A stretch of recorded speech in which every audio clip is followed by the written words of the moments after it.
keberkahan untuk kehidupan kita semua. Baik, teman-teman, kita berdoa sesuai dengan agama dan keyakinan kita masing-masing. Berdoa dimulai.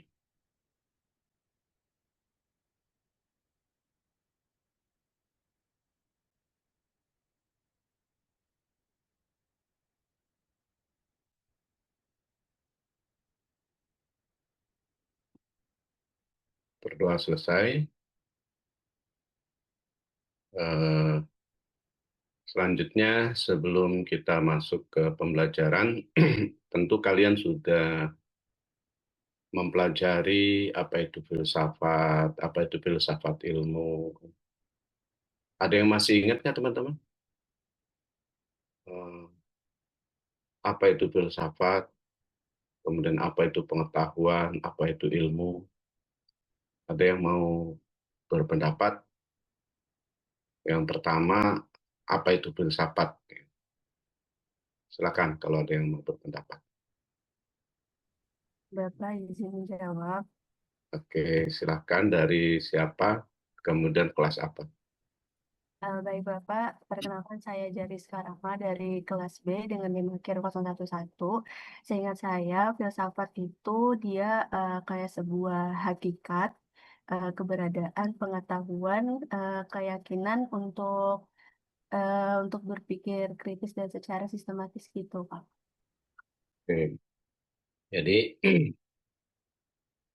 dalam filsafat, menurut Jariska adalah eh, ilmu yang mencoba untuk mengetahui hakikat segala sesuatu dengan cara berpikir kritis. Yang lain ada yang mau ditambahkan, silakan. Bapak sebelumnya izin, Ya, saya Anissa Reviani dari kelas B dengan NIM akhir 008. Mungkin izin menambahkan tadi betul kata Jariska bahwasanya filsafat itu adalah kegiatan berpikir sedalam-dalamnya untuk mencari akar kebenaran atau hakikat dari segala sesuatu. Jadi di ilmu filsafat itu dia pengetahuan yang memang menjawab pertanyaan seperti misalnya bagaimana sesuatu itu bisa bekerja, terus mengapa sesuatu itu bisa berlaku. Nah, seperti itu Bapak. baik. Di sini juga ada mahasiswa PBI ya. Ada yang apa dari apa mahasiswa dari luar negeri juga ya. Eh, Siapa? Who is the student from abroad? Are you with us? Ya, Pak. Ya, What's your name? Irfan. ya, Irfan, Pak. can you explain? Can you explain what is the meaning of philosophy? Philosophy is about like we. Can you hear me, Pa? Yes, clearly. Please explain. In your view, of course. Good.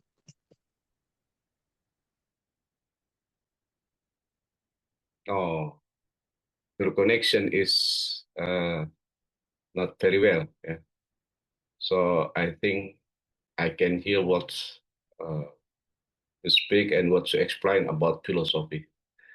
Nah, nanti tolong Irfan itu diterjemahkan ya, karena saya nggak mungkin pakai dua bahasa sekaligus. Tapi sekali-kali mungkin ya. Tapi kalau untuk seterusnya repot nanti. Apa? Hanya Irfan saja, just Irfan in this, Can you hear me? just you from abroad, student, or there's Halo, another. Pak.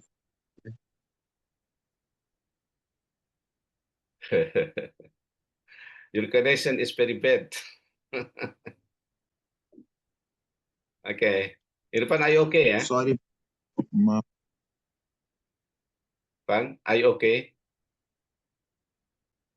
Yeah, I'm okay. Sorry, Pa. My connection. Wait. I will. Yeah. Okay. Doesn't matter. Baik. em, Terus apa gunanya filsafat? Nah, sekarang itu. Siapa yang mau menjawab? Gunanya filsafat itu apa? Pan, can you explain to us what the utility of philosophy in our life?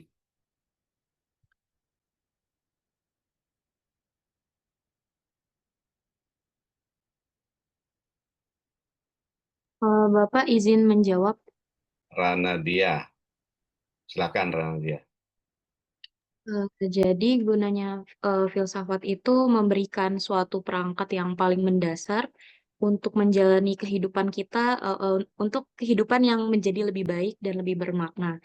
Lalu juga melalui filsafat kita diajarkan untuk berpikir kritis dan melalui logika kita untuk menilai suatu informasi dan menangkal hoaks. Lalu juga melalui filsafat kita belajar etika mengambil suatu keputusan melalui stoicisme, dan kita juga merawat kesehatan mental. Terima kasih, Pak. Oke, ada lagi yang lain teman-teman yang mau menambahkan? Izin menambahkan, Pak. Nadia, silakan. Iya. Baik, izin menambahkan pernyataan yang dijelaskan oleh Rana dia tadi sudah benar. Saya menambahkan kalau misalnya filsafat itu juga berguna sebagai untuk memperluas cara pandang kita, Pak. Jadi kita tuh jadi lebih terbuka cara pandangnya, tidak sempit kayak untuk melihat suatu masalah tuh nggak sempit gitu, Pak. Terima kasih. Baik. Jadi yang yang masuk asing cuma satu ya di keperawatan dari kelas ini kan? Cuma satu orang ya. Irfan, can you hear me? Yeah, Pa, now I can hear you. Can you hear me now properly? Sorry, Okay. Pa, Farooq. Okay. Can you explain to us what is the utility of philosophy in our life?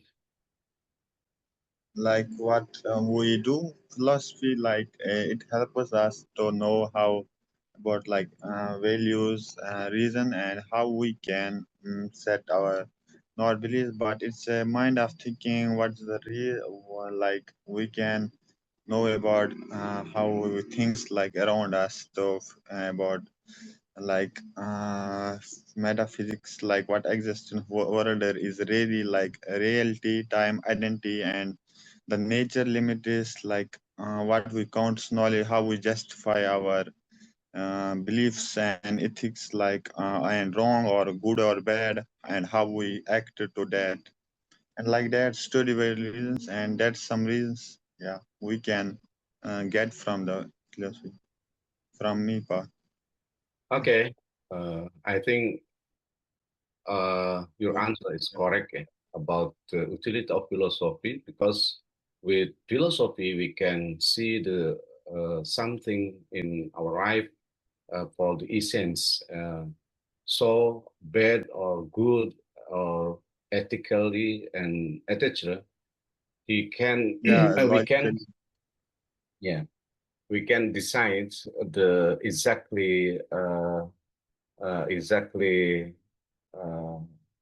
decision, of course, yeah, because we can uh, different what is bad and what is wrong from the philosophy. But I think the philosophy is, uh, of course, the relative truths. Yeah. So the very or the truths of something from the other uh, knowledge, like religion. Yeah. So, but philosophy is very important for our life. Oke, kita lanjut. Berikutnya tentang ontologi. Kalau kita berbicara ontologi, teman-teman sekalian, itu kan ontologi keperawatan sesuai dengan prodi Anda. Apa keperawatan itu bahasa Inggrisnya? Prodi keperawatan. Hah? Langsung nggak ada yang tahu. Apa Anissa Reviani? Masih mute? Nursing. Hah? Nursing. Nursing. Just nursing? Keperawatan? Oke. Jadi dalam uh, keperawatan, ya, ontologinya itu kan apa itu keperawatan? kan itu ya. Kemarin saya kira dengan dosen kelas kecil Anda sudah diajarkan tuh, apa itu ontologi. Nah, sekarang sebentar.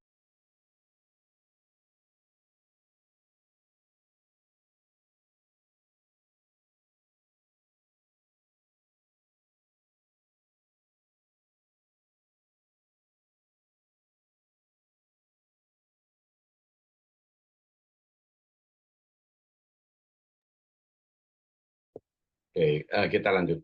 Jadi saya ingin juga tahu dari kalian yang sudah kalian pelajari, apa sih ontologi dari keperawatan itu? Silakan siapa yang mau. Atau mungkin yang pertama jangan ontologi keperawatan dulu, tetapi apa itu ontologi dulu? Siapa yang mau menjawab silakan?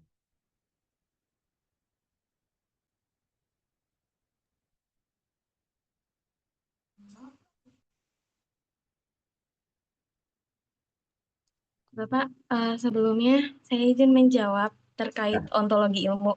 Ini yang saya ingat dari pembelajaran di TMTM sebelumnya. Jadi kalau ontologi ilmu itu cabang filsafat yang kayak mempertanyakan hakikat atau apa yang sebenarnya dipelajari oleh suatu ilmu pengetahuan. Misalnya kalau di dalam keperawatan ontologi ilmu itu dia kan mungkin lebih ke menganggap kalau manusia itu bukan makhluk apa sih, bukan, pokoknya dia humanistik kalau manusia, Pak. Kita harus memandang manusia secara keseluruhan. Seperti itu, Bapak. Kalau di dalam keperawatan. Terima kasih. Keperawatan ya, bahwa manusia itu adalah the whole of body and soul and everything about humanity. Oke. Yang lain ada yang mau menambahkan apa itu ontologi ilmu? Silakan.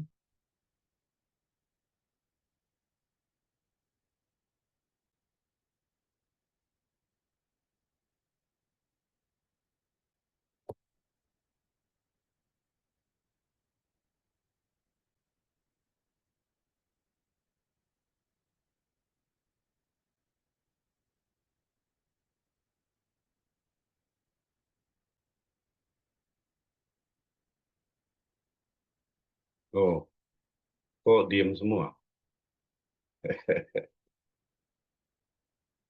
Dan Izin menambahkan, Bapak. ya, silakan, Neng. Iya, jadi menurut saya ontologi itu adalah ilmu yang pelajari tentang objek apa yang dipelajari oleh suatu ilmu tersebut, Bapak. Benar seperti kata Anissa tadi, kalau misalnya di keperawatan itu, kita memandang manusia secara holistik. Jadi kita memandang manusia itu secara biologi, psikososial, dan spiritual, Bapak. Terima kasih. Baik. Jadi hakikat suatu ilmu ya. Nah, the essence of science ya, Irfan. That is ontology. What is the, maybe if in your prodi, yeah, like what is the nursing? What is the nursing exactly?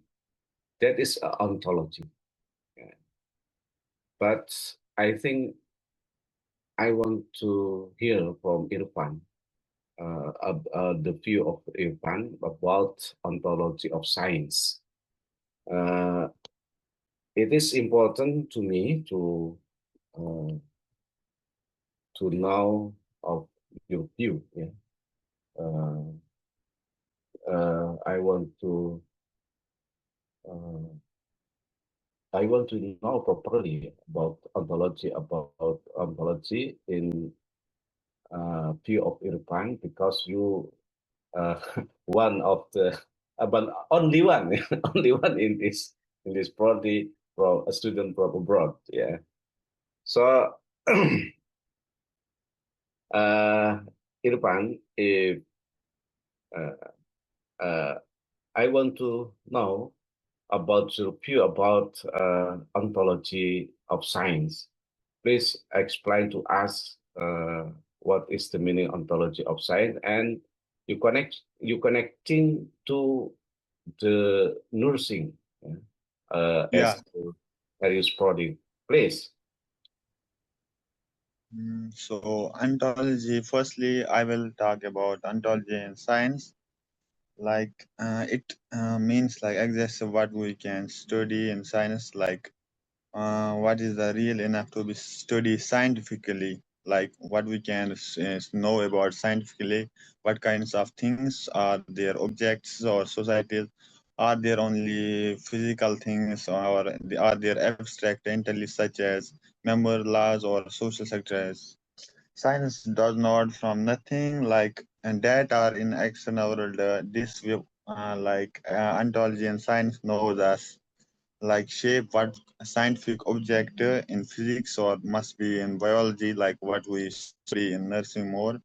So in some ontology in nursing, what I know, a person is not just a body or a disease, but a whole human being with emotional stories and relationships. And health and illness are not only physically state, but also we have to socially and spiritually and dimensions to care about and relationship caring and practice, not just technical tasks in nursing.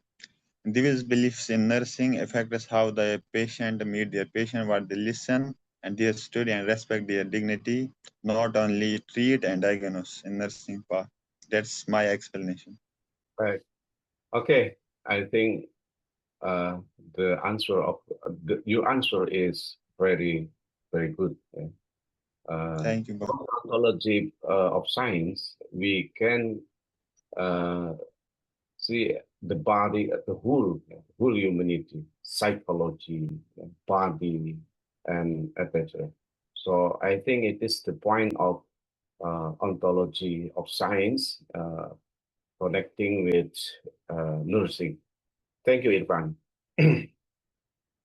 Baik, teman-teman sekalian, selanjutnya kita masuk tuh, ada perdebatan ya antara realisme dan anti realisme dalam ontologi itu.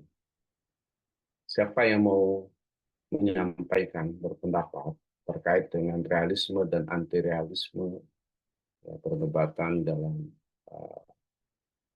apa namanya, dalam ontologi, ya, dikaitkan boleh dengan keperawatan. Silakan teman-teman.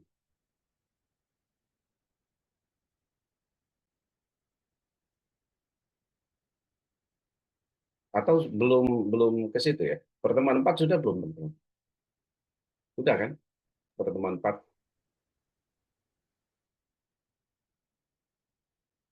yang perdebatan realisme dan anti realisme. Kelas D sudah, Pak. Kelas D sudah. Ya, silakan yang akan berpendapat.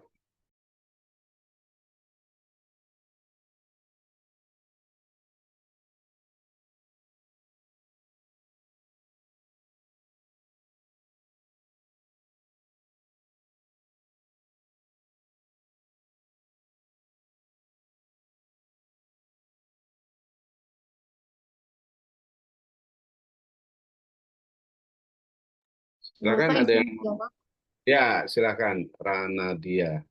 Jadi kalau misal posisi realisme dalam keperawatan itu lebih apa ya, lebih condong ke penyakit tersebut. Jadi lebih dibahas secara medis dan benar-benar aktual.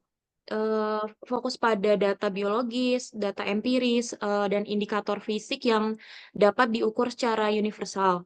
Tapi kalau misal fokusnya itu lebih ke anti realisme, itu lebih condong ke menentukan kebenaran penyakit tersebut. Jadi lebih fokus pada fakta rasional yang dapat diukur secara universal. Terima kasih, Pak. Ya, jadi kalau kalian kecenderungannya realisme atau anti realisme? Rana Dia terutama, kecenderungan Anda itu realisme atau anti realisme kalau Anda memposisikan diri di Anda itu? Itu lebih condong ke realismenya, Pak. Soalnya kita harus mempunyai data akurat untuk menentukan suatu penyakit.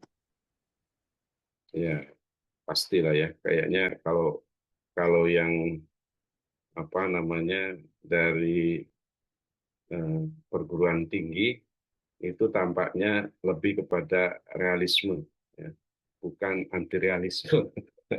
Karena misalnya vaksin, pasti Anda setuju vaksin daripada tidak vaksin, gitu. Sementara yang anti realisme itu, apaan sih itu vaksin? Ya. Intinya dalam anti realisme itu melihat bahwa ternyata manusia itu atau ilmu pengetahuan itu banyak salah gitu. Oleh karena itu bagi mereka itu cuma gaya-gayaan saja gitu. Sehingga akhirnya lebih memilih anti realisme sehingga dalam kehidupan sehari-hari misalnya orang-orang vaksin dia nggak vaksin. Pada begitu juga ketika COVID. Baik, teman-teman sekalian, untuk berikutnya saya sudah membuat satu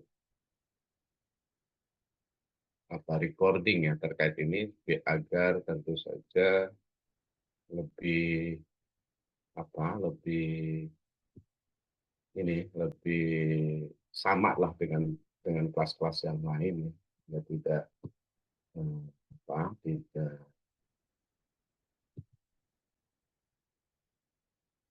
tidak berbeda-beda, maka saya coba sudah membuat satu recording terkait dengan materi hari ini. Dan untuk itu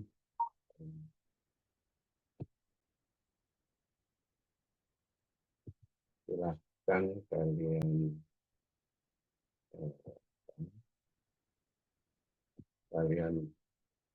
dengarkan dengan seksama.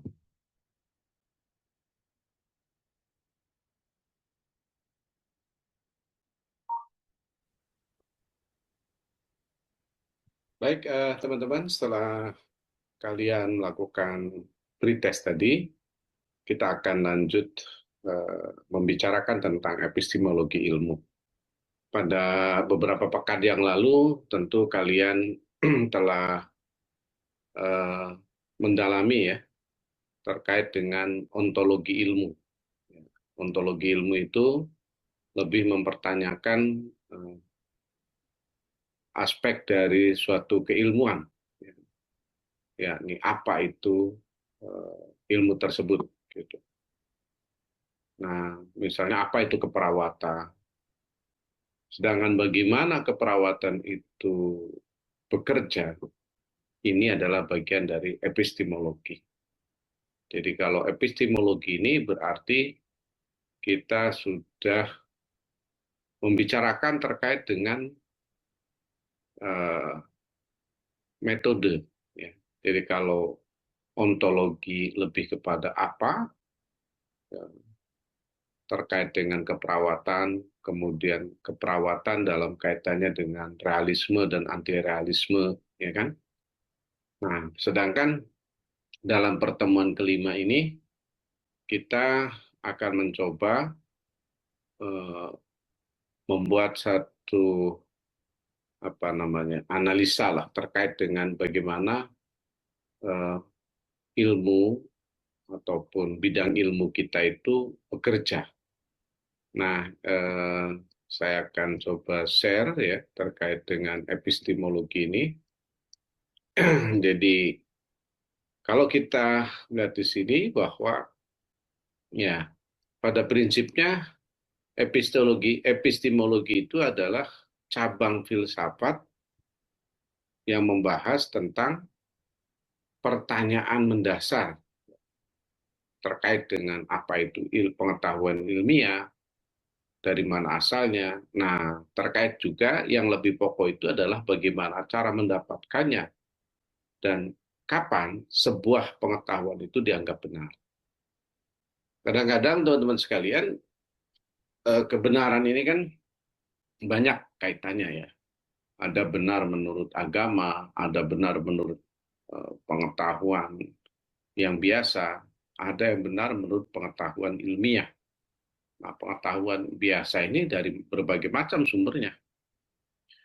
Baik, sebelum kita lanjut, teman-teman sekalian, saya kira kita akan coba melihat satu video terkait dengan epistemologi ini yang mencoba membantu pemahaman kita terkait dengan epistemologi.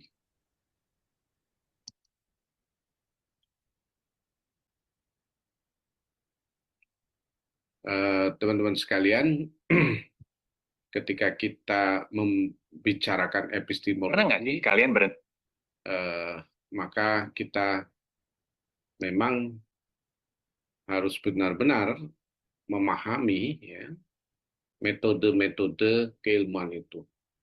Nah, coba kita saksikan, ya, teman-teman, terkait dengan bagaimana pengantar epistemologi itu bisa kita pahami secara baik dan berhenti sejenak dan benar-benar mikir, gimana ya caranya aku tahu kalau yang aku tahu ini beneran bener? Nah, pertanyaan fundamental ini dia inti dari petualangan intelektual yang bakal kita bedah bareng-bareng hari ini. Yuk kita mulai. Coba deh pikirin sebentar, apa benar semua yang kita lihat, kita dengar, atau kita sentuh, itu pasti kebenaran mutlak? Mungkin kedengarannya simpel ya, tapi pertanyaan ini loh yang ngebuka pintu ke dunia yang super menarik. Dunia yang bakal menggoyang asumsi paling dasar kita tentang apa itu pengetahuan. Oke, namanya emang kedengaran agak berat ya, epistemologi. Tapi intinya tuh sebetulnya tentang pertanyaan-pertanyaan yang kita hadapi tiap hari, mulai dari, berita ini beneran nggak sih? Sampai ke, kenapa ya gue percaya sama hal ini? Jadi ini tuh sebenarnya studi tentang gimana caranya kita tahu apa yang kita tahu, fondasi dari segalanya. Oke, jadi dari mana sih semua ini mulainya? Sebelum kita bisa ngetes bener atau enggaknya sesuatu, kita harus tahu dulu dong akarnya dari mana. Jadi, pertanyaan pertama kita, pengetahuan itu datangnya dari mana sih? Ide, fakta, keyakinan kita asalnya dari mana? Nah, dalam sejarah filsafat, ada dua kubu besar nih yang sering banget berdebat. Biar gampang, bayangin aja mereka ini kayak dua tipe detektif. Di satu sisi ada kaum rasionalis. Ini tipe detektif yang bisa pecahin kasus cuma dengan duduk di kursi, pakai logika murni, nggak perlu ke TKP. Di sisi lain ada kaum empiris. Nah, kalau ini detektif yang cuma percaya sama bukti fisik.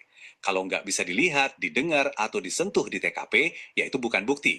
Terus, muncullah seorang filsuf hebat, Immanuel Kant, yang datang dengan ide yang, wah, revolusioner banget. Dia bilang, gimana kalau ini bukan soal pilihan? Gimana kalau kita butuh dua-duanya? Menurut Kant, pengalaman lewat indera kita itu ibarat data mentah. Tapi data mentah itu nggak ada artinya tanpa akal kita yang berfungsi kayak cetakan buat ngebentuknya jadi pengetahuan. Jadi, ini bukan lagi soal akal versus indera, tapi akal kali dan indera yang kerja bareng. Tapi tentu aja perdebatannya nggak berhenti di situ. Ada juga pandangan lain yang bilang kalau pengetahuan itu nggak cuma datang dari dalam diri kita. Bisa jadi pengetahuan itu adalah hasil dari lingkungan kita, budaya, bahasa, sejarah. Atau kadang kita tahu sesuatu ya karena itu berhasil, karena itu praktis. Bahkan tradisi lain, misalnya dalam filsafat Islam, juga melihat sumber lain kayak wahyu dan intuisi sebagai jalan yang sah menuju pengetahuan. Oke, jadi kita udah punya bahan mentahnya nih, dari akal, pengalaman, dan sumber-sumber lainnya nih. Terus gimana cara ngolahnya? Nah, sekarang kita butuh alatnya, semacam metode buat ngubah informasi mentah tadi jadi pengetahuan yang benar-benar kokoh dan bisa dipegang. Dan disinilah metode ilmiah masuk. Ini bisa dibilang alat paling ampuh yang kita punya buat ngamatin, ngelakuin eksperimen, dan ngebangun pemahaman yang terstruktur soal dunia di sekitar kita. Ini adalah sebuah proses disiplin yang ngangkat pengetahuan kita dari yang tadinya cuma tebak-tebakan, jadi sesuatu yang udah teruji. Tapi, jangan salah, bahkan di dalam dunia sains pun ada perdebatan filosofisnya. Ada yang namanya positivisme, yang percaya kalau kita tuh bisa nemuin hukum alam yang absolut dan objektif. Titik. Tapi ada juga post-positivisme yang sikapnya lebih rendah hati. Pandangan ini sadar kalau pengamatan kita tuh bisa aja salah, dan pengetahuan kita itu selalu sementara. Makanya tujuan sains menurut mereka bukan buat ngebuktiin teori itu benar, tapi justru sebaliknya. Terus-terusan nyari cara buat nyalahin teori itu, dan lihat apa teori itu masih bisa bertahan. Terus ada lagi pendekatan yang beda banget, namanya konstruktivisme. Kalau menurut pandangan ini, pengetahuan itu bukan sesuatu yang kita temukan di luar sana, seolah-olah itu harta karun yang terkubur. Bukan. Justru pengetahuan itu adalah sesuatu yang kita bangun bareng-bareng, lewat interaksi, bahasa, dan interpretasi. Jadi fokusnya bukan lagi ngukur sesuatu secara objektif, tapi lebih ke memahami makna yang kita ciptakan bersama. Oke, Sumbernya udah dapat, metodenya juga udah ada, sekarang kita sampai di pertanyaan pamungkasnya nih. Gimana caranya kita tahu kalau pengetahuan yang udah kita dapetin itu beneran bener? Ini dia ujian terakhirnya. Nah, secara tradisional, para filsuf tuh punya semacam rumus yang kelihatannya rapi banget. Mereka bilang, pengetahuan itu adalah keyakinan yang benar dan bisa dibenarkan. Atau istilah kerennya, justified through belief. Syaratnya ada 3. 1, kita harus yakin sama hal itu. 2, kita harus punya alasan yang kuat, punya bukti. Dan yang ketiga, yang paling penting, keyakinan itu emang harus benar, sesuai sama kenyataan. Kedengarannya simpel kan? Tapi disinilah ceritanya jadi makin rumit. Karena ternyata mendefinisikan apa itu benar aja, itu tantangan filosofis yang luar biasa besar.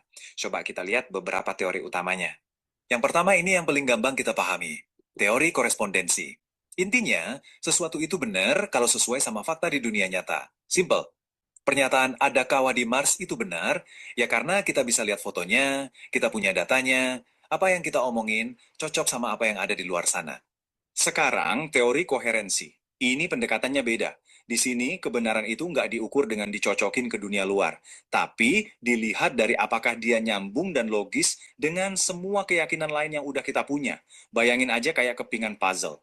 Satu ide dianggap benar kalau dia pas banget dan nggak nabrak sama kepingan-kepingan lain di gambaran besar pengetahuan kita. Lanjut, ada teori pragmatis. Wah, kalau ini benar-benar praktis. Buat mereka, pertanyaan, ini benar nggak ya? Itu kalah penting sama pertanyaan, ini berhasil nggak ya? Jadi, sebuah ide atau teori itu dianggap benar kalau dia berfungsi, kalau dia ngasih hasil yang berguna di dunia nyata. Pokoknya kebenaran itu adalah apa yang manjur. Terakhir ada teori konsensus. Nah, ini nunjukin sisi sosial dari kebenaran. Menurut teori ini, apalagi di dunia sains ya, kebenaran itu bukan sesuatu yang ditemuin sama satu orang jenius sendirian. Bukan. Tapi kebenaran itu adalah hasil kesepakatan komunitas para ahli setelah tentunya lewat proses pengujian, debat, dan kritik yang panjang dan ketat. Jadi kebenarannya itu dibangun bersama. Oke, kita udah ngelewatin sumbernya, metodenya, sampai cara nguji kebenarannya. Sekarang, kita sampai di pemberhentian terakhir. Dan ini mungkin bagian yang paling dalam maknanya. Menyadari adanya batas dari apa yang bisa kita ketahui. Selama ribuan tahun, kalimat ini bukan cuma opini loh. Ini adalah fakta ilmiah. Didukung sama pengamatan dan perhitungan paling canggih di zamannya. Bisa dibilang ini justified true belief versi mereka. Tapi, kita tahu sekarang kalau itu salah. Nah, contoh ini benar-benar jadi pengantar yang sempurna buat poin kita selanjutnya. Contoh barusan itu bukti nyata kalau kebenaran dalam sains itu nggak ada yang abadi, nggak final. Begitu ada bukti baru yang nongol dan nggak cocok sama teori lama, ya teorinya yang harus mundur dan berubah. Dan justru disitulah kerennya sains. Kemampuannya buat terus-terusan mengoreksi dirinya sendiri. Jadi, poin pentingnya begini. Sains modern itu seringkali nggak lagi ngeklaim udah nemuin kebenaran, pakai K besar. Nggak lagi. Tujuannya sekarang lebih ke membangun model yang cukup benar. Maksudnya, model yang mungkin nggak 100% akurat, tapi super berguna buat ngejelasin, memprediksi, dan memahami cara kerja alam semesta. Dan yang menarik, kesadaran akan keterbatasan ini, semacam kerendahan hati intelektual gitu, itu ternyata ada di banyak tradisi. Baik di sains modern, yang sadar kalau teorinya bisa aja salah besok, maupun di tradisi Islam yang ngebedain antara pengetahuan manusia yang terus berubah dengan kebenaran mutlak yang hanya milik Tuhan. Dan ini semua ngebawa kita ke pertanyaan terakhir yang paling menantang. Kalau kita terima kalau semua pengetahuan kita itu sifatnya sementara, bisa direvisi, dan nggak pernah final, terus apa dong yang harus kita pegang dan yakini hari ini? Gimana kita bisa ngambil keputusan? Nah, inilah tantangan inti dari epistemologi. Gimana caranya kita berjalan di dunia ini, pakai keyakinan terbaik yang kita punya saat ini, tapi di saat yang sama tetap membuka diri kalau kita ternyata salah. Sebuah pertanyaan buat kita renungan bareng-bareng. Oke, teman-teman, dari video tadi bisa kita dapatkan tuh ya beberapa poin. Pertama, bahwa sumber ilmu pengetahuan itu selama ini memang diperdebatkan di antara para filosof itu sendiri. Ada yang kelompok rasionalisme.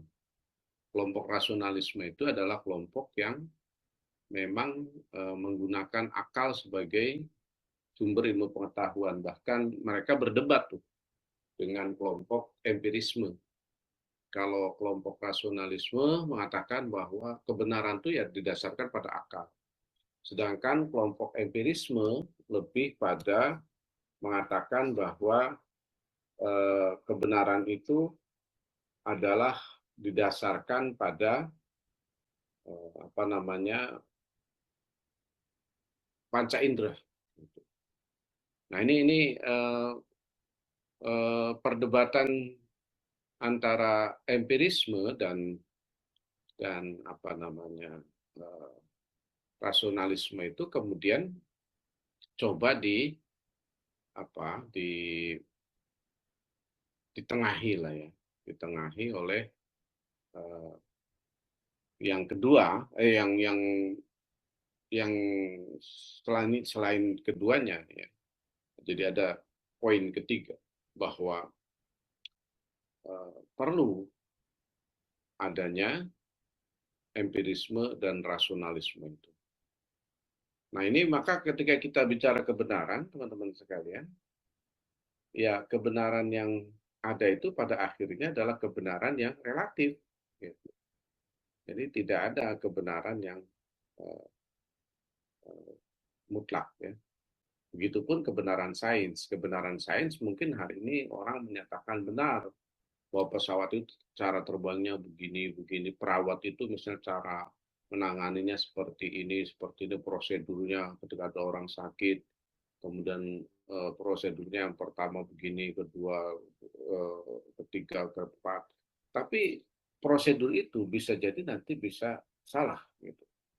Nah jadi ketika kita bicara sumber ilmu pengetahuan, tadi ya ada rasionalisme, ada empirisme, dan tadi ada Immanuel Kant. Ya, Immanuel Kant mengatakan ya tidak bisa hanya salah satunya, tapi harus dua-duanya. Karena misalnya begini teman-teman ya, saya coba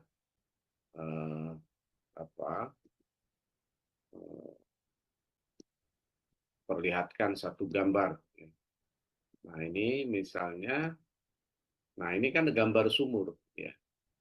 Kalau mata memandang, nih kalau mata ini kan berarti panca indera. Ini menjorok ini, gitu. Coba kalau misalnya ini gambar sumur itu ditaruh di jalanan, kemudian kita percaya sama mata, maka kita akan menghindari. Tapi kalau kita menggunakan akal, ini kan cuma gambar, gitu kan. Nggak perlu kita hindari, kita injek aja. Nah, jadi di sini maka kemudian akal mencoba memvalidasi apa yang disampaikan oleh panca indera, sehingga kelompok rasionalisme mengatakan panca indera ini nggak penting ini, gitu kan? Panca indera ini bisa salah gitu. Tapi juga akal nggak bisa sesombong itu teman-teman, karena akal itu tidak bisa mencerna mana dalam, mana manis, mana hitam, mana putih, kuning, jingga kalau tidak berdasarkan informasi dari panca indera. Nah, coba bayangkan kalau misalnya ada orang yang buta sejak kecil. Ya ketika diceritakan pink, hijau, kuning, dia nggak paham. Akalnya nggak bisa menampung. Kenapa? Karena memang dari kecil dia tidak bisa melihat warna. Tidak ada warna apapun kecuali kegelapan. Nah, jadi nggak bisa tuh akal itu bisa mencerna warna ketika tanpa panca indera. Makanya Immanuel Kant mencoba menggabungkan keduanya. Nah, tetapi kemudian gini teman-temannya, tadi kan dijelaskan juga ada beberapa tipe kebenaran dalam filsafat itu. Yang pertama adalah kebenaran korespondensi. Ketika misalnya saya katakan saya hari ini memakai baju batik ya, berwarna coklat, itu benar. Secara apa? Korespondensi. Artinya apa yang saya nyatakan itu benar secara kenyataannya. Memang saya pakai baju batik berwarna coklat. Tapi kemudian teman-teman sekalian, ketika kita mengatakan bahwa misalnya semua manusia itu berakal, kemudian budi adalah manusia. Kemudian kita menyimpulkan budi tidak berakal. Itu tidak sesuai, gitu. Tidak sesuai. Jadi oleh karena itu, maka budi tidak berakal itu bukan satu kesimpulan yang sahih yang valid, ya. Kenapa? Karena ini tidak sesuai dengan kebenaran yang kita yakini bahwa manusia itu berakal. Nah, oleh karena itu, kebenaran yang kedua ini disebut kebenaran koherensi. Suatu pernyataan dianggap benar apabila sesuai dengan pernyataan sebelumnya yang sudah kita yakini benar. Gitu. Semua manusia bernafas dengan paru-paru. Hamid adalah manusia. Maka kesimpulannya harus Hamid itu bernapas dengan paru-paru. Kalau kesimpulannya Hamid bernapas dengan insang, maka ini tidak sesuai. Dan ini adalah tidak benar. Gitu. Tapi kemudian, teman-teman, kebenaran juga dilihat secara pragmatis. Ya. Jadi kalau pragmatis ini kan berdasarkan utilitas, kegunaan. Sesuatu yang berguna itulah yang benar. Nah, jadi lebih kepada pragmatis. Lebih pada apakah ini berfungsi atau tidak. Dan kemudian yang terakhir tadi kebenaran konsensus. Bahwa sesuatu dianggap benar kalau dinyatakan benar oleh banyak pakar. Jadi kebenaran tidak hanya ditentukan oleh satu orang jenius, satu orang pakar, tapi juga ditentukan oleh banyak orang. Nah itu teman-teman sekalian ya, terkait dengan epistemologi, ya, bahwa ada sumber pengetahuan, ada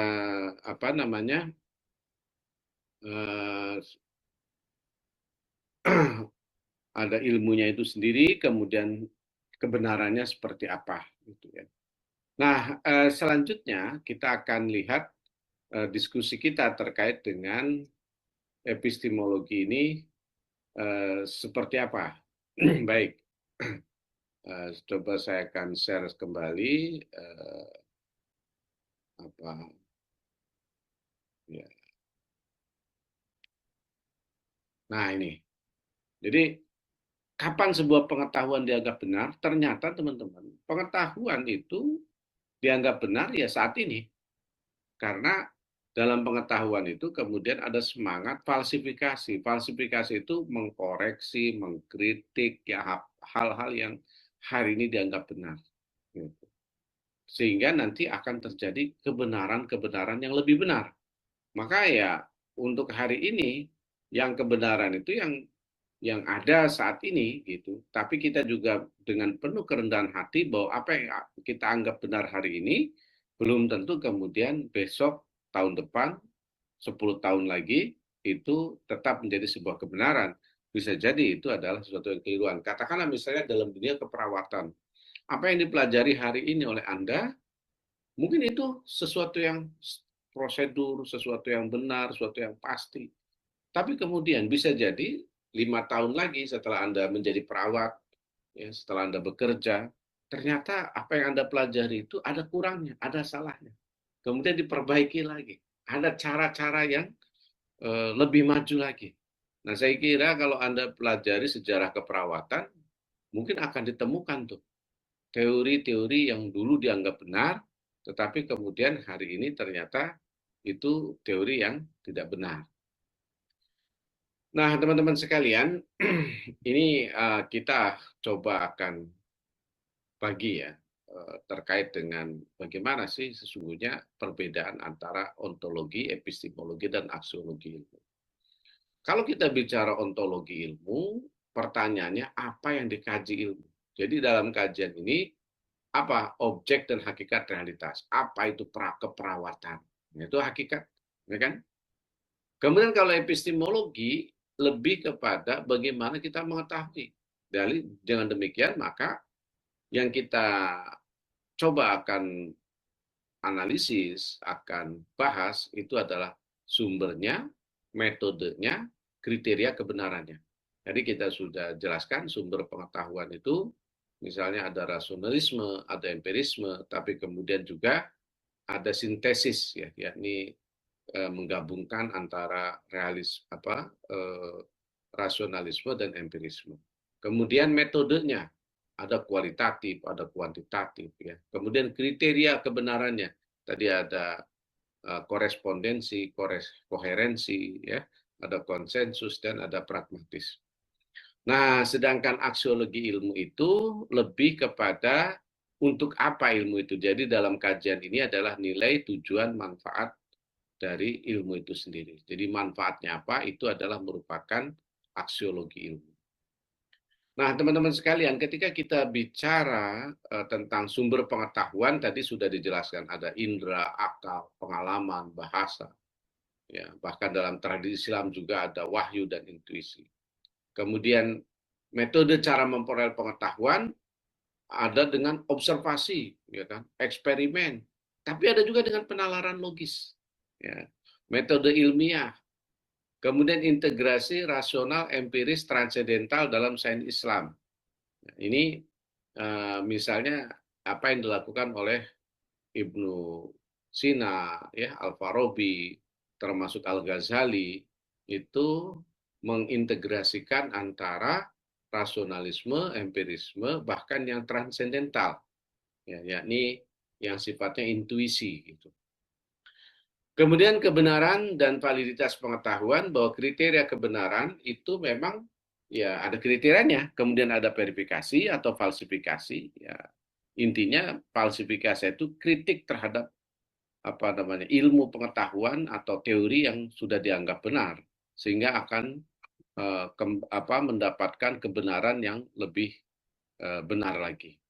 Kemudian ada juga terhadap positisme dan gagasan post-positivisme. Karena kalau positivisme itu kan pengetahuan itu hanya didasarkan pada pengetahuan itu hanya didasarkan pada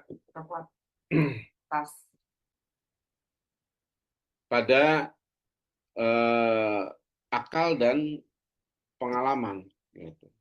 Sementara ketika kita bicara pengetahuan yang sebenarnya kan tidak hanya sekadar akal dan pengalaman atau apa yang bisa kita amati gitu. Misalnya ya pengetahuan wahyu itu tidak bisa tuh hanya dengan rasio dan pengamatan, karena misalnya orang beragama itu meyakini adanya kehidupan setelah kematian, ya kan? Nah sekarang kalau mau diamati ya nggak bisa juga itu, atau dirasionalisasi juga nggak bisa karena tidak pernah kita berkomunikasi dengan orang yang sudah meninggal dunia. Nah, oleh karena itu ada batas pengetahuan, apa yang bisa dan tidak bisa dijangkau ilmu, yakni empiris dan supraempiris, dan bagaimana menyusun metodologi yang sesuai. Ini saya kira tadi juga sudah kita bahas ya. Nah, kita masuk pertama adalah sumber pengetahuan. Tadi sudah kita jelaskan ada rasionalisme vs empirisme. Ya, rasionalisme itu didasarkan pada akal, reason. Jadi mereka mengatakan bahwa sumber utama pengetahuan adalah akal.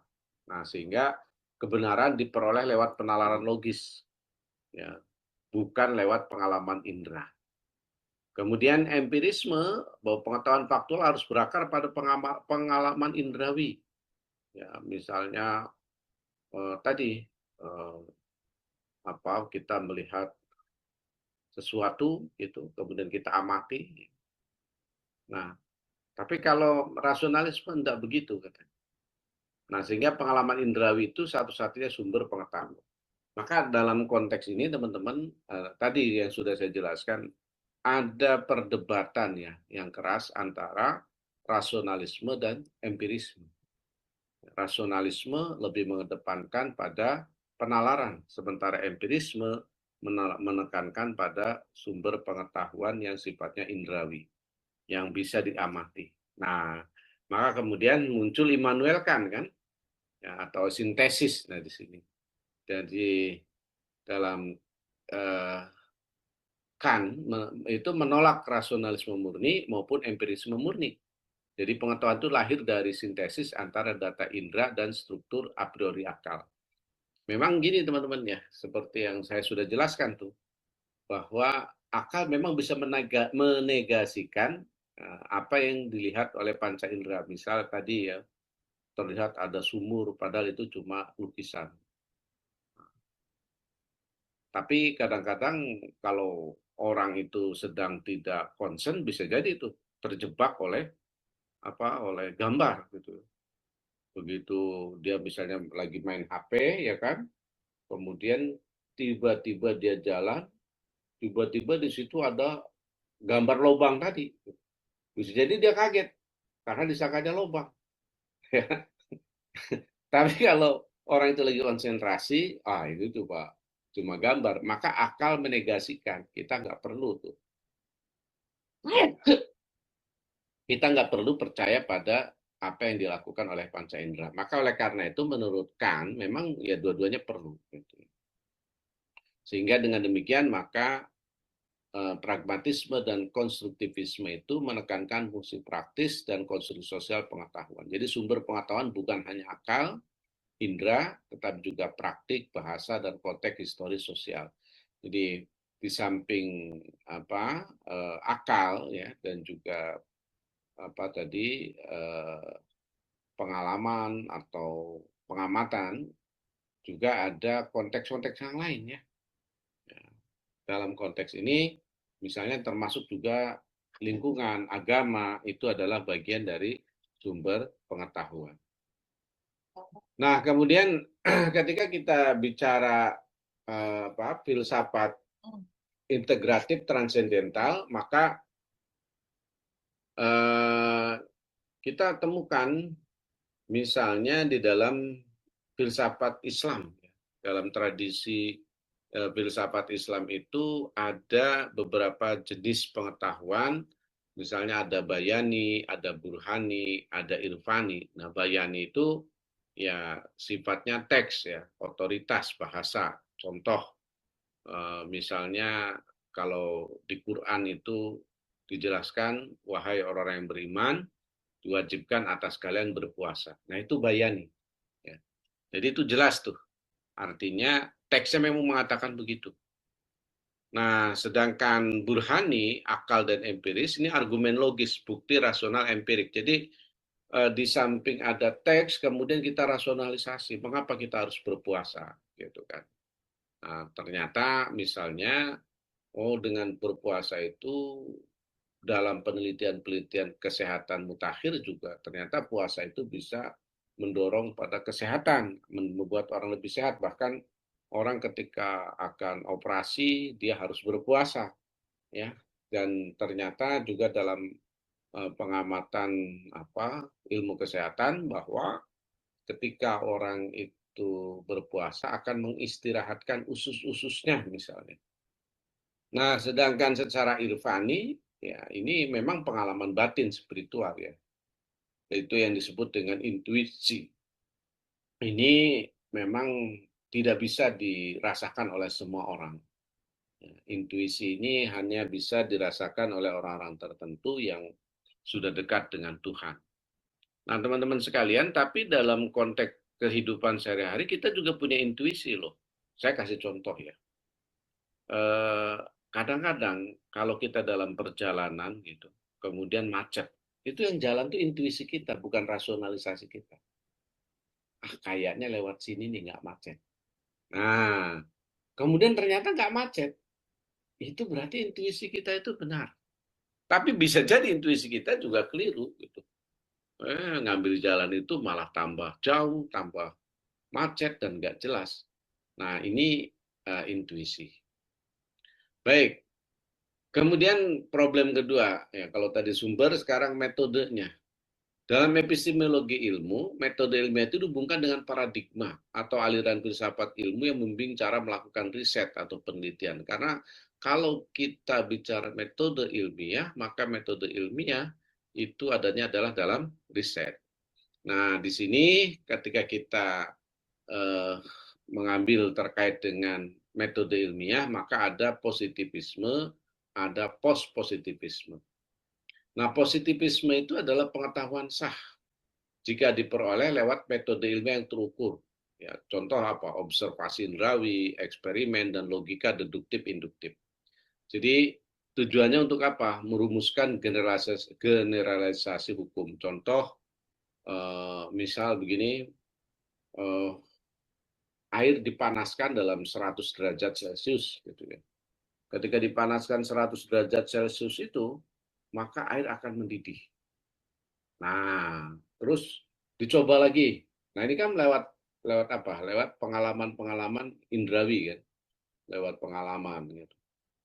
Nah, ketika dicoba berkali-kali ternyata reaksinya seperti itu, maka kemudian kita bisa merumuskan generalisasi hukumnya. Apa itu?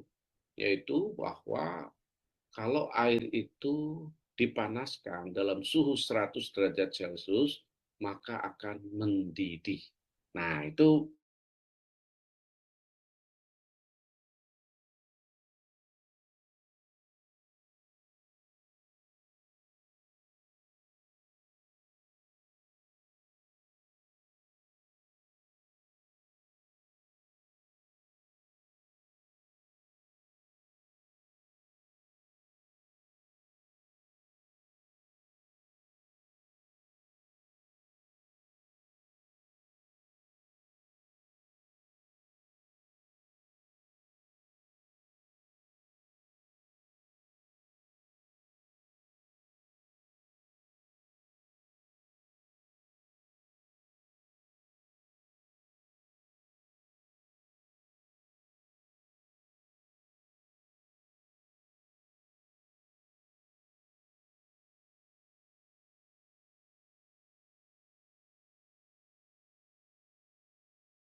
teman-teman terjeda ya.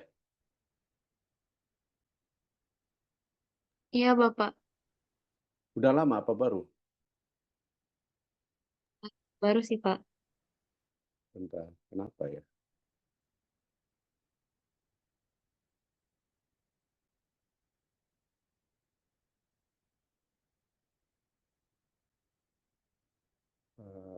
Coba saya share ulang ya.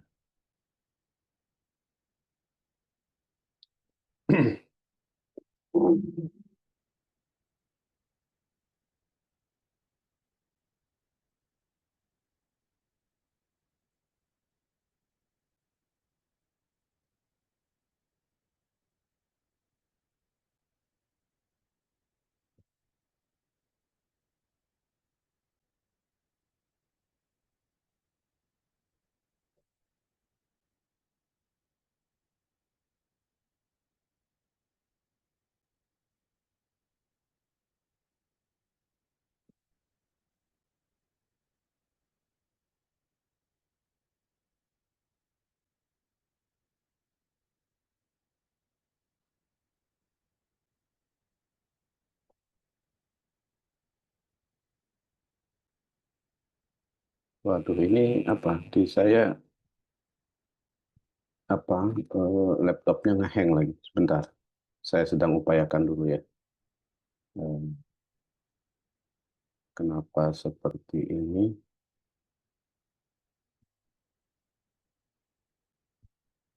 Ini masih share screen ya? Apa sudah nggak? Masih, Pak. Masih, Bapak. Masih ya?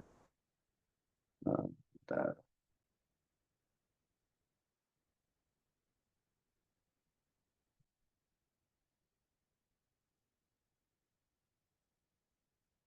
Stop share-nya nggak kelihatan.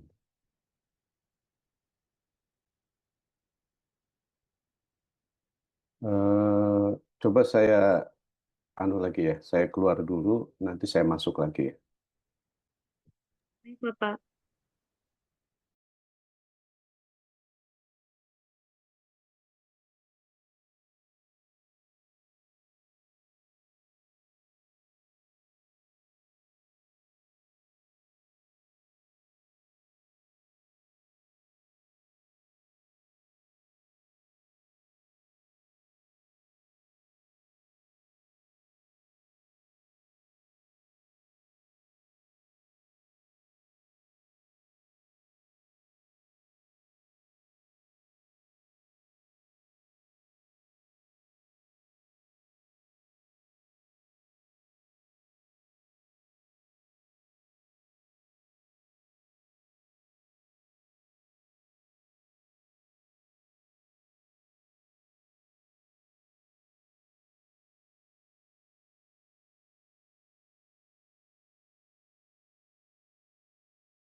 Baik, teman-teman coba saya ulang ya.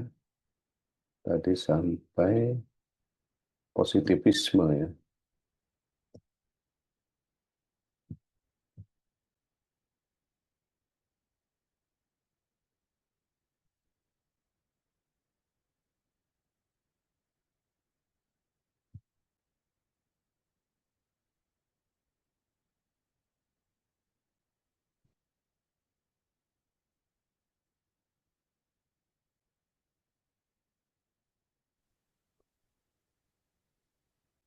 Baik, dengan demikian maka yang kita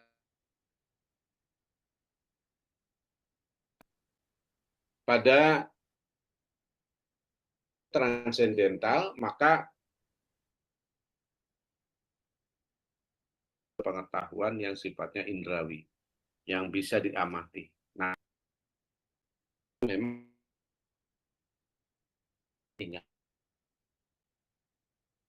untuk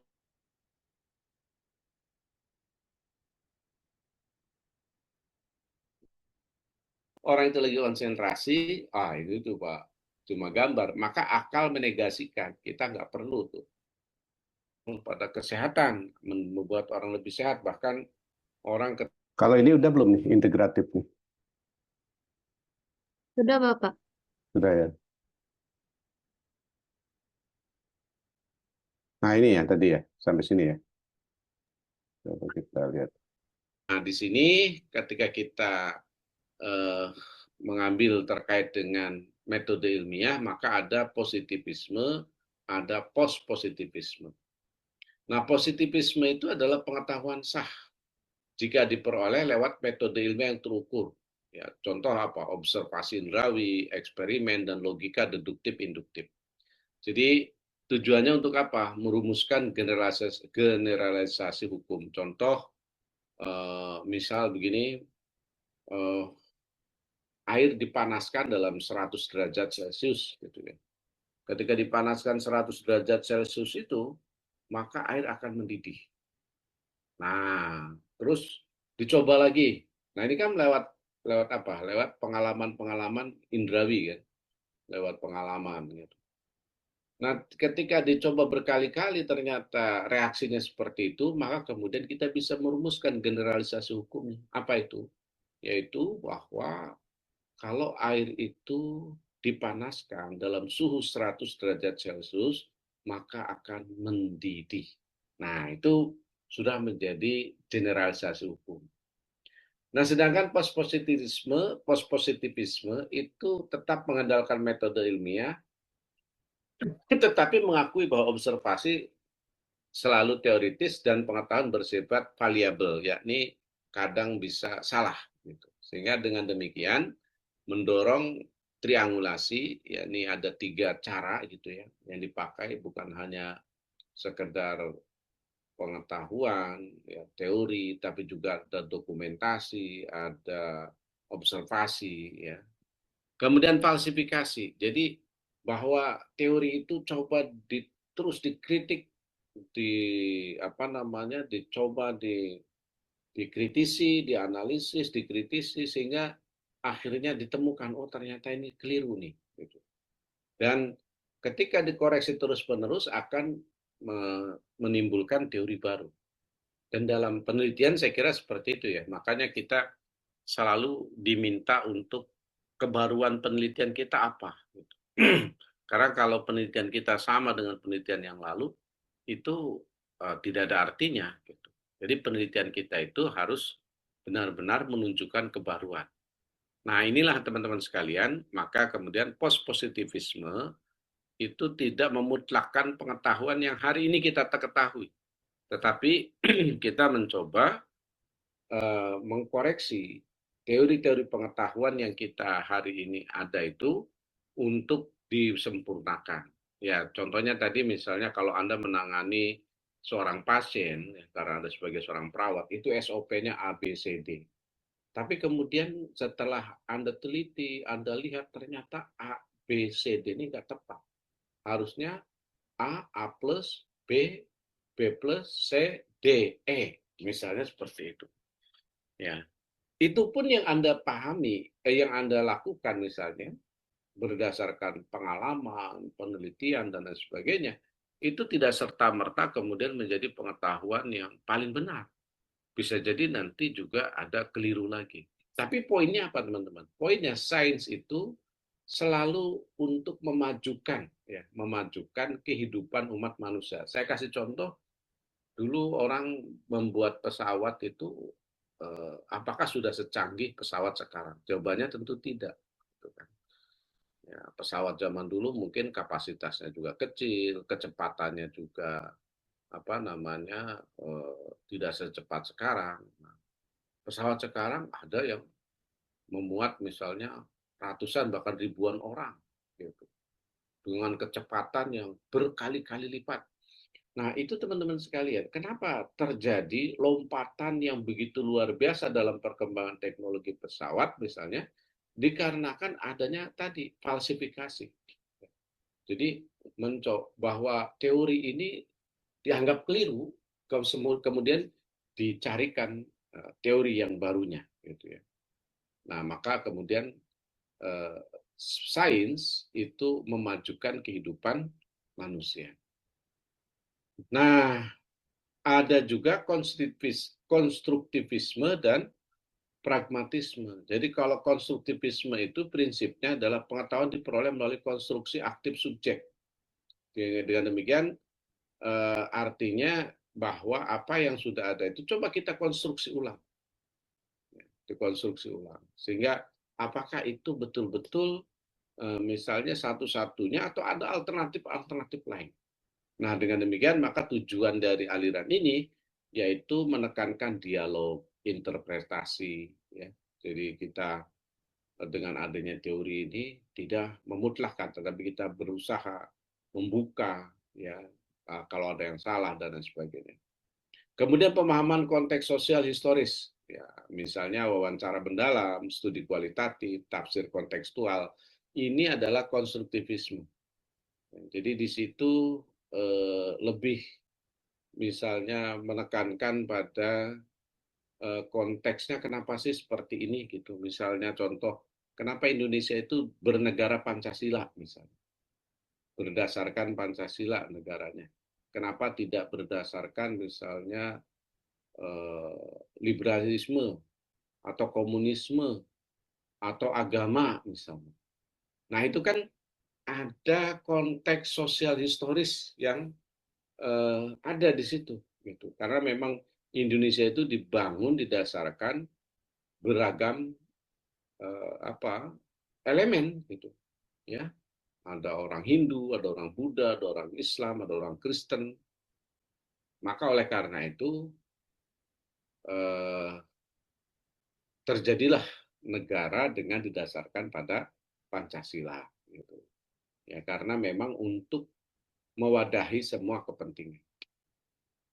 Nah, sementara kalau pragmatisme itu metode dipilih berdasarkan penggunaan praktis dan pemecahan masalah, sehingga tujuannya untuk membuka ruang bagi ya mix metode atau metode campuran yang fleksibel, sehingga di sini tidak hanya kualitatif atau kuantitatif, tetapi bisa juga dua-duanya gitu.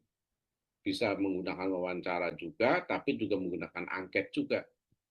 Nah, ini perkembangan dari metode ilmu pengetahuan supaya bisa mendapatkan pengetahuan yang benar. Tapi sekali lagi tadi ya, kebenaran pengetahuan itu bukan kebenaran mutlak ya. Kebenaran pengetahuan ilmiah itu adalah kebenaran yang terus-menerus kita perbaiki atau istilahnya difalsifikasi.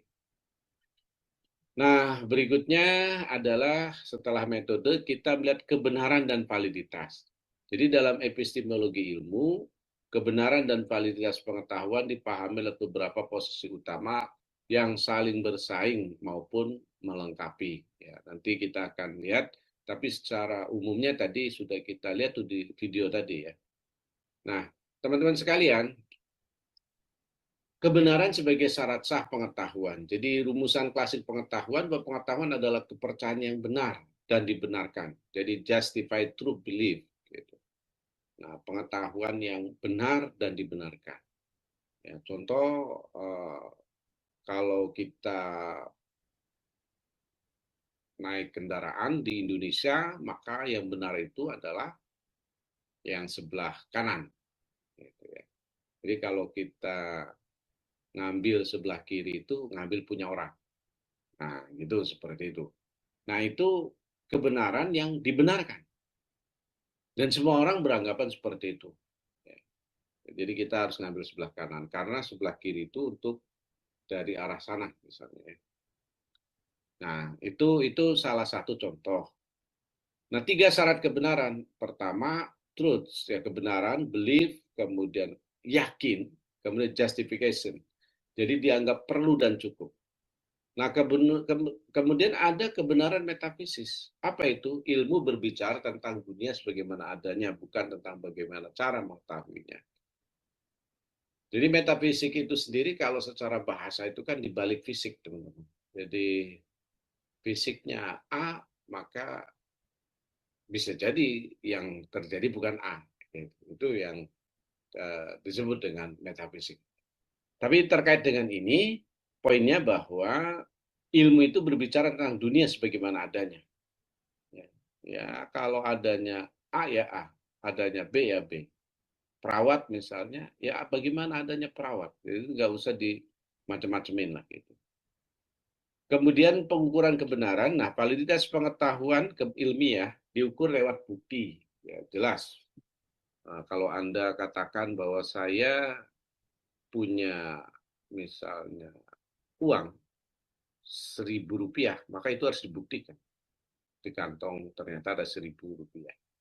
Argumentasi, misalnya kenapa Anda membuat kebijakan ABCD, itu harus ada argumentasinya. Misal pemerintah, kenapa membuat makan bergizi gratis? Oh ternyata karena adanya stunting, adanya anak-anak usia sekolah yang kurang gizi, ibu-ibu hamil yang kurang gizi, dan datanya ada, maka kemudian diadakanlah program makan bergizi gratis. Yang kedua, program makan bergizi gratis itu adalah janji kampanye politik, ya kan? Janji politik ketika akan menjadi presiden oleh calon presiden Prabowo Subianto, maka untuk menepati janji itu ya harus dilaksanakan. Gitu.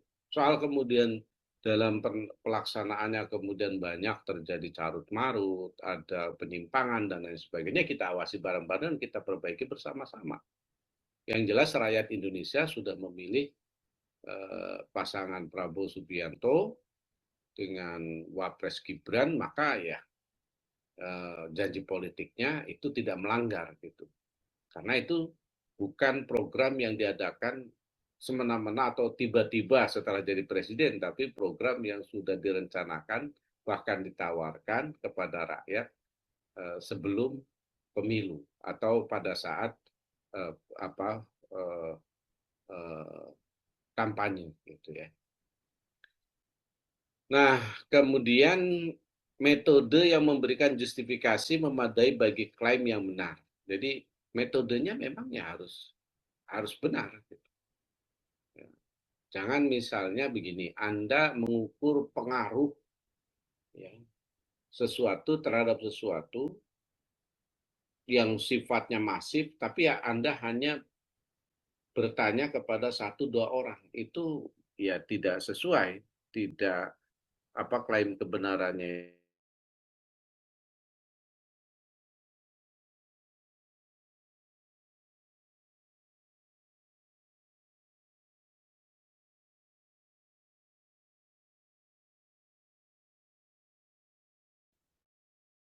Nah, kemudian kalau kita bicara teori kebenaran, tadi kita sudah bahas juga ya, korespondensi itu dianggap benar jika sesuai dengan realitas. Misalnya saya pakai batik warna coklat, oh iya, benar.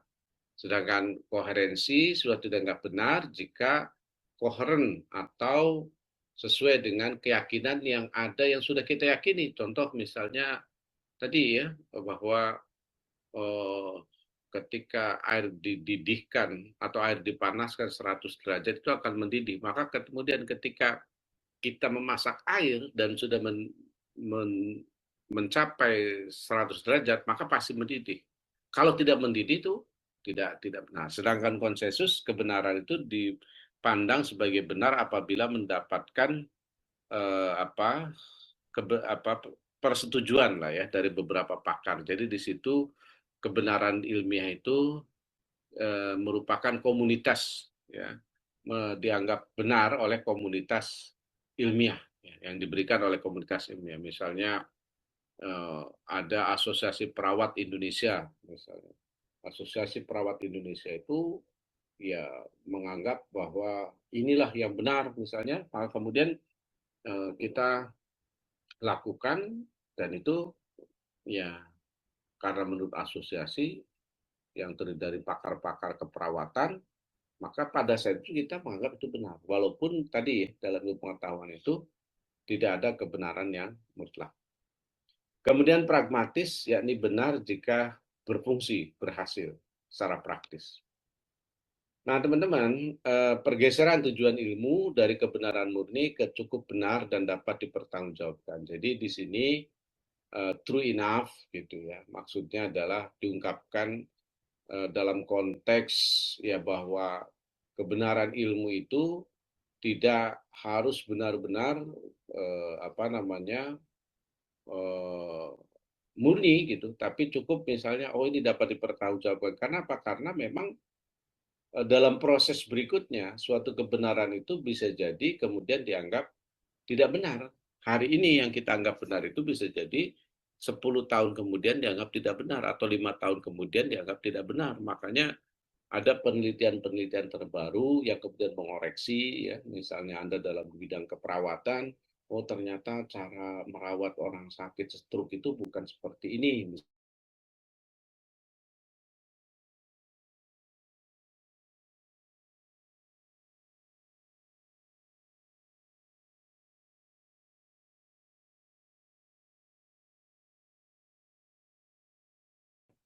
Kemudian komunitas ilmiah, ya kalau misalnya dalam ilmu keperawatan, ternyata atau kalau ilmu akuntansi ya ternyata para akuntan itu komunitasnya menerima gitu. Nah, kemudian juga sosiologi ilmu dalam hal ini klaim benar atau valid adalah kesepakatan organisasi sosial ilmu atau komunitas ilmiah, termasuk mekanisme peer review norma komunitas dan distribusi otoritas epistemik. Jadi di sini klaim kebenaran itu tidak hanya diklaim oleh satu orang atau dua orang, tetapi benar-benar merupakan klaim kebenaran yang dilakukan oleh komunitas ilmiah. Oke, kemudian yang keempat, batas pengetahuan manusia dalam epistemologi ilmu. Ya, sejauh mana manusia dapat mengetahui apa yang tidak dapat dijangkau oleh pengetahuan manusia, bagaimana memosisikan ilmu agar tidak mengklaim di luar kemampuan akal dan pengalaman. Maka kemudian kita lihat bahwa kebenaran teori merupakan konstruksi abstrak, terikat cara pandang, aspek yang diamati, waktu, tempat, dan konteks sosial. Nah, oleh karena itu, kebenaran teori itu tidaklah kemudian kebenaran ilmiah yang terus-menerus, tetapi kebenaran ilmiah yang dapat diganti bila tidak lagi cocok dengan pengamatan baru. Ya, misalnya pergeseran dari geosentris ke heliosentris seperti yang dilakukan oleh Galileo tadi, ya, yang tadinya bumi merupakan pusat kehidupan, tetapi kemudian kita menganggap itu ternyata keliru, dan itu dalam sains itu dimungkinkan. Nah, oleh karena itu maka kita harus terbuka. Jadi ilmu itu harus dipahami sebagai tidak final, selalu terbuka untuk kritik dan revisi. Nah, disinilah pentingnya metodologi ilmu pengetahuan. Nah, teman-teman sekalian, memang ada epistemologi Barat dan Islam. Ya, dalam Barat itu ilmu berguna, tetapi selalu terbatas dan variabel, yakni terbuka untuk dibuktikan salah. Sedangkan dalam tradisi Islam, bahwa ilmu manusia berkembang dinamis, namun tetap relatif. Kebenaran final ada pada Tuhan atau wahyu. Ini saya kira ini juga menjadikan kita untuk lebih apa ya, lebih hati-hati lah, karena ternyata ilmu kita juga tidak ada yang mutlak ya, tidak, kebenaran itu kebenaran relatif. Baik, saya kira ini teman-teman, terima kasih, sehat selalu.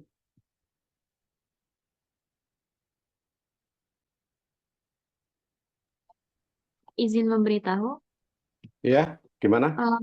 ini kan materinya sudah dibahas. Ini mau SS terlebih dahulu, Pak, Oh gitu. buat dokumentasi. Baik, baik, baik, baik. Ini sebentar, saya ini cari cari apa, stop share-nya kok nggak ketemu-ketemu dari tadi. Ya, masa saya harus keluar dulu lagi ya? Stop share.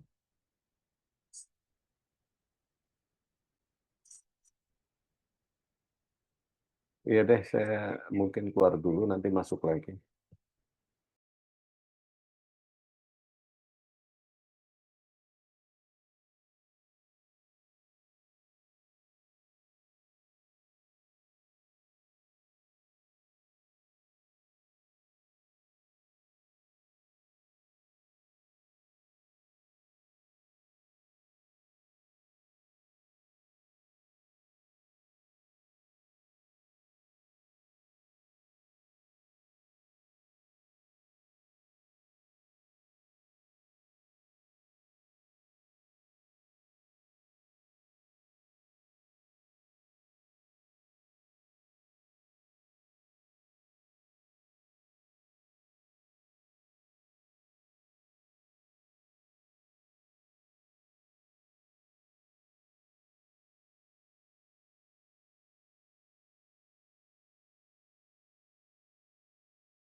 Oke, silakan di SS. Baik, untuk slide 1 siap-siap ya.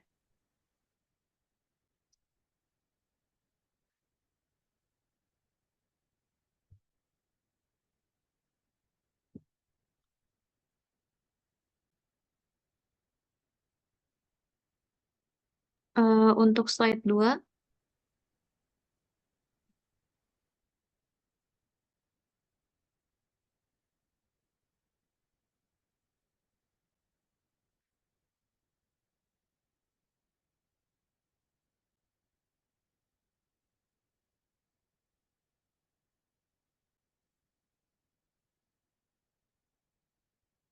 untuk slide 3, kameranya boleh dibuka.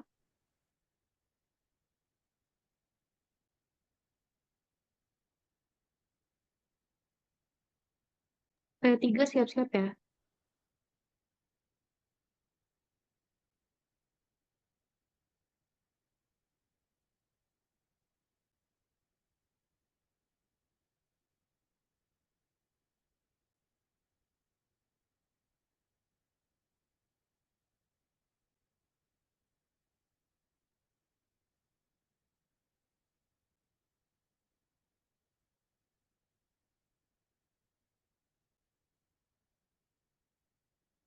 Baik, untuk slide 5 siap-siap. Slide 5 yang masih off cam boleh tolong dibuka kameranya.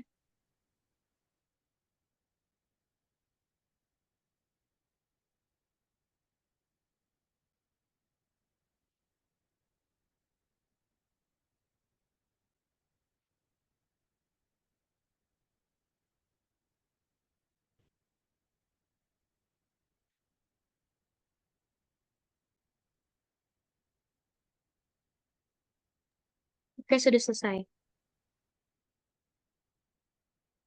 Baik, sebentar saya mau absen dulu ya. Ini ternyata ini bulan apa nih? Maret ya. Tanggal 31. Mulai jam 8 sampai 09.40. Kelas besar simpan perubahan.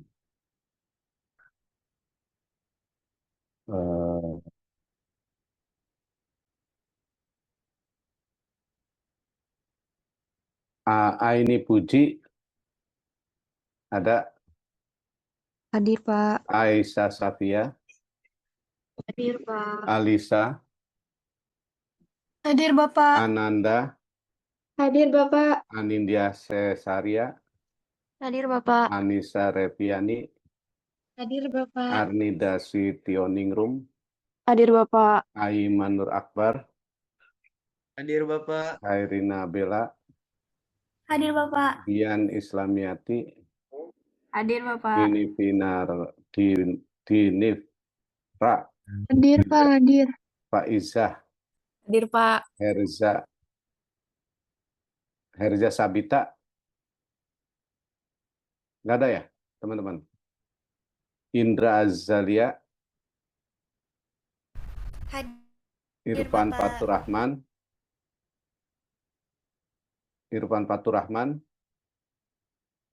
nggak ada juga. Ismah Amalia, Hadir, Bapak. Jariska, Hadir, Pak. Casey, Hadir, Pak. Florencia,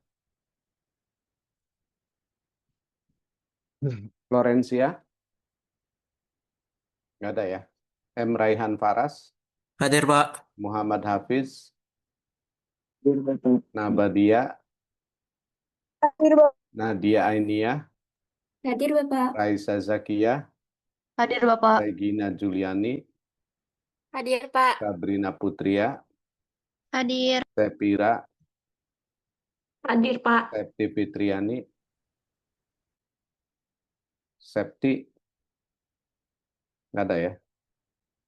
Sahira, Hadir, Bapak. Saiha, Hadir, Bapak. Winda, Hadir, Bapak. Zahratul. Hadir, Bapak. Nah, saya ulang nih yang tadi tidak menjawab. Herza, Irfan Faturrahman, Florencia, Septi Fitriani. Baik, berarti tidak ikut ya. Hadir.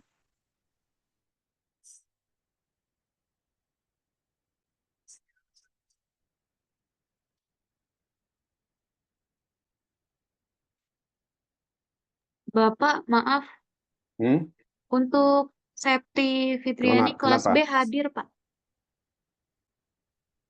Septi Fitriani kelas B hadir, Pak. Putus-putus. Bapak, maaf Herza hadir tadi habis dari kamar mandi. Oh, tolong di WA ke saya ya, nanti saya Herza. Kelasnya kelas 0 berapa tadi? 6 ya.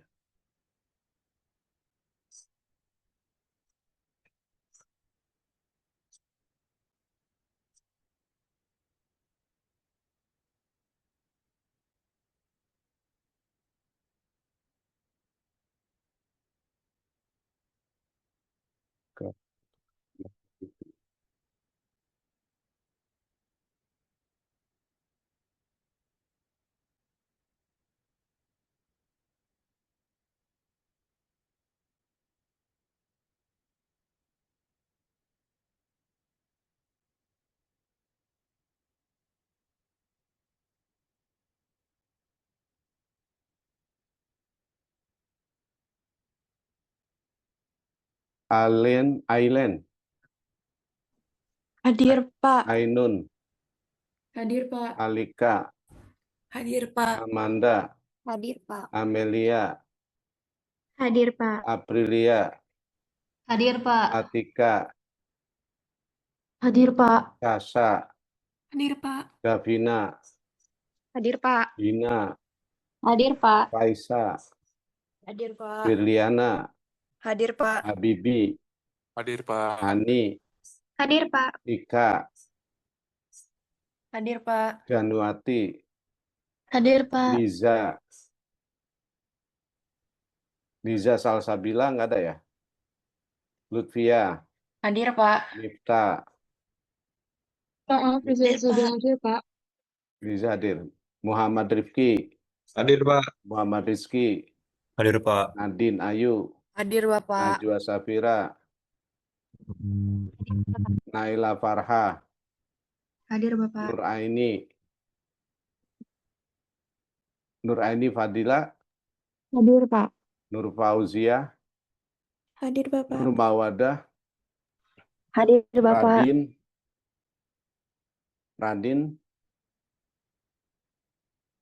Radin Aulia, nggak ada ya. Santa Maria, Hadir Pak. Sabrina, Hadir, Bapak. Sheryl, Hadir, Pak. Siba, Hadir, Pak. Siti Lestari, Hadir, Bapak. Siva, Hadir, Pak. Zahra. Hadir Pak. Oke, berarti Radin Aulia aja yang nggak ada nih. Kelas 07. Baik. Oke, kita masuk ke kelas 08.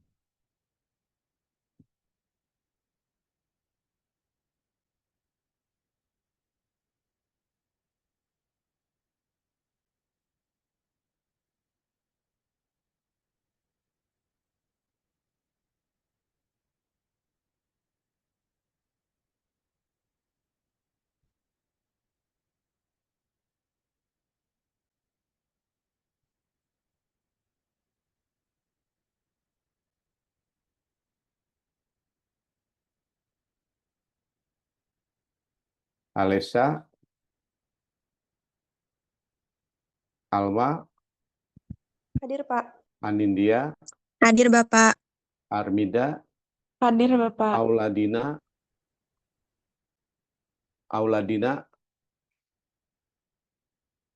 Aurora, Hadir Bapak. Azahra, Hadir Pak. Azza Gilbert, Azahra Nur Kolbi, Hadir, Bapak. Bunga, Hadir, Pak. Cahya, Saya, Pak. Dewi Savitri, nggak ada ya. Gaisa, Hadir Pak. Hasna, Hadir, Pak. Juliandini, Hadir, Pak. Kaila, Hadir Pak. Irani, Hadir, Pak. Mega, Hadir Pak. Najwa, Hadir Pak. Naila, Hadir, Bapak. Nazla, Hadir, Pak. Firliani, Hadir Pak. Putri Zahira, Hadir Pak. Raihanun, Hadir, Pak. Nadia, Hadir, Pak. Saskia, Hadir, Pak. Saskia Nurul, Hadir, Pak. Elsa, Hadir, Pak. Tulis, Hadir, Pak. Sakila, Hadir Pak. Fania, Hadir Pak. Zevania. Hadir. Oke, berarti ini Alesa nggak ada ya? Maaf Bapak, Alesya hadir. Apa nih? Auliadina nggak ada ya? Bapak. Ya, Maaf, untuk Auliadina hadir, Pak. hadir. Terus Dewi Sapitri, Dewi Savitri juga hadir, Pak. baik, hadir semua berarti ya, kelas 07. Oke, kelas 0 berapa nih? 08, Pak. 08 ya. Oke, kita masuk kelas 09 sekarang. Terakhir nih ya, 09. Apa sampai 10 ya?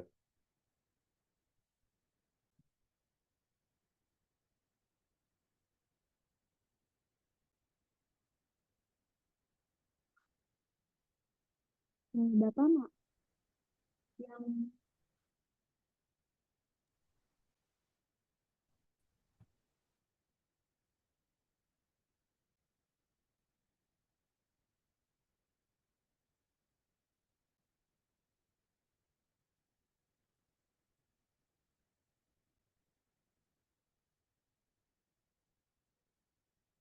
Agung Dwi,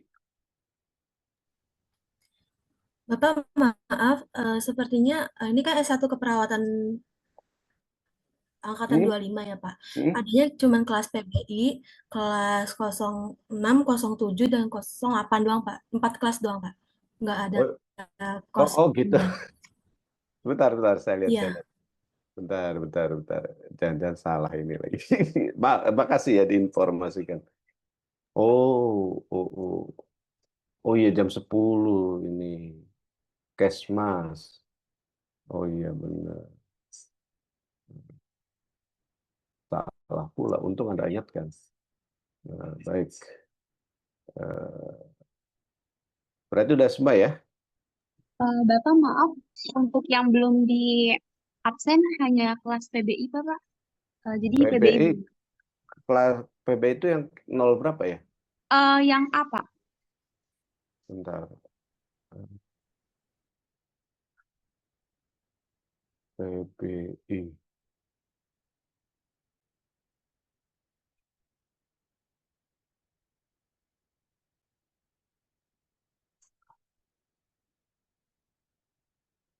Kok nggak ada ya? Adanya 06, 07, 08. Bentar, saya cari dulu. Oh, ini dia terpisah adanya. Baik.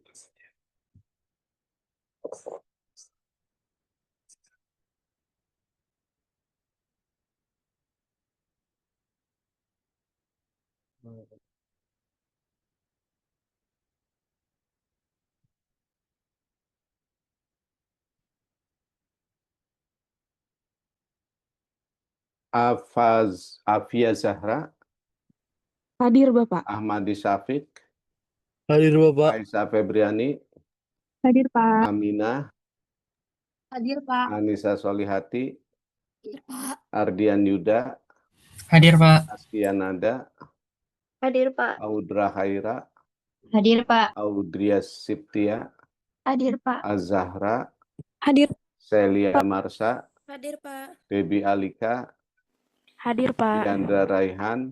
Hadir Pak. Febrian Aura. Hadir, Pak. Bisa Lasawa. Hadir, Pak. Intan Safiki.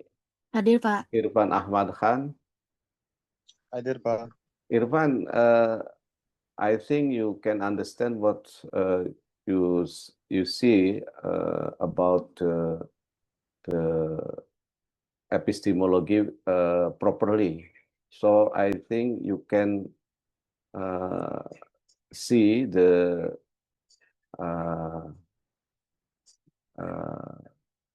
about epistemology in Leeds maybe, and then you translate ya. Oke, Irfan ya. Ya, Pak. Oke. Thank you, Pak. Oke. Kania Ali. Hadir, Pak. Mangfira. Hadir, Pak. Nabila Sakina. Hadir, Bapak. Nadira Sakila. Hadir. Nirbita. Hadir, Pak. Putri Margareta. Hadir, Pak. Prasetya Andini. Hadir, Pak. Raisa Kida. Hadir, Pak. Rayara. Hadir Pak. Reni. Hadir Pak. Revalina. Hadir, Pak. Sarah. Hadir, Pak. Sausan. Hadir, Pak. Silvaisa. Hadir, Pak.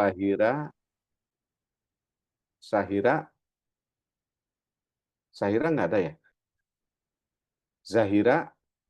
Hadir, Pak. Jadi Sahira aja yang nggak ada nih. Maaf, Bapak, Sahira ada, tetapi koneksinya sedang tidak bagus, Bapak. Oh gitu. Ya, oke. Baik teman-teman, berarti sudah semua di absen ya. Jadi oleh karena itu maka kita sudah bisa paham itu epistemologi itu adalah terkait dengan sumber ilmu pengetahuan,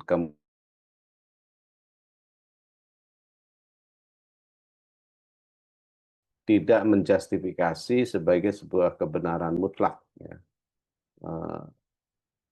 So, Irfan, the conclusion of our learning to today is that the science is not the truth for eternal. Yeah, maybe we can correct, we can criticize about the theory it is the epistemology, what methodology of science. For example, in the nursing, maybe 4 years ago, yeah, there is a theory about nursing, and now we can correct, we can criticize that theory. So the science is not eternal truth, but relative truth. That is the point. Terima kasih teman-teman. Kita bertemu lagi pekan depan ya, di jam yang sama.